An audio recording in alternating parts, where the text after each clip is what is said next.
TV সিরিয়ালের মাধ্যমে অভিনয়ের যাত্রা শুরু হলেও বর্তমানে আইটেম কন্যা হিসেবে বড় পর্দায় হাজির হচ্ছেন বলিউড অভিনেত্রী মৌনি রায়। বেশ কয়েকটি বিগ বাজেট সিনেমায় আইটেম গানে কোমর তুলিয়ে দর্শকদের তাক লাগিয়ে দিয়েছেন তিনি। এবার দক্ষিণী সুপারস্টার চিরঞ্জীবীর সঙ্গে আইটেম গানে রোমান্স করতে চলেছেন এই সুন্দরী। তবে প্রশ্ন উঠেছে, এই গানের জন্য ঠিক কত টাকা পারিশ্রমিক নিচ্ছেন মৌনি। স্যান্ডেলিনা সো, রূপচর্চায় আভিজাত্য। ভারতীয় গণমাধ্যম সূত্রে জানা যায়, ফ্যান্টাসি অ্যাকশন ড্রামা বিশম্ভর সিনেমার আইটেম গানের শুটিং নিয়ে বেশ ব্যস্ত সময় পার করছেন মৌনি। গানটি কোরিওগ্রাফ করেছেন বলিউডের জনপ্রিয় কোরিওগ্রাফার গণেশ আচার্য।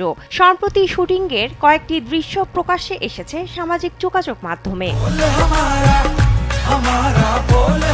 জানা গেছে, আইটেম গানটিতে পারফর্ম করার জন্য 50 লাখ ভারতীয় রুপি পারিশ্রমিক নিয়েছেন মৌনি, যা বাংলাদেশি মুদ্রায় প্রায় 70 লাখ টাকা। তবে এই গানে পারফর্মের জন্য নির্মাতারা প্রথমে কারিনা কাপুরকে প্রস্তাব দিয়েছিলেন, কিন্তু বেবো চেয়েছিলেন 8 কোটি রুপি। সর্বশেষ মৌনিকে নিয়ে কাজ এগিয়েছেন নির্মাতারা।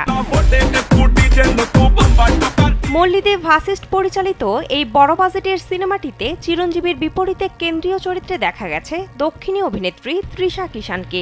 এই জুটির সঙ্গে অভিনয় করেছেন কুনাল কাপুর সহ আরও এক ঝাঁক তারকা। সবকিছু ঠিক থাকলে চলতি বছরেই মুক্তি পাবে সিনেমাটি। বিনোদন ডেস্ক, কালবেলা।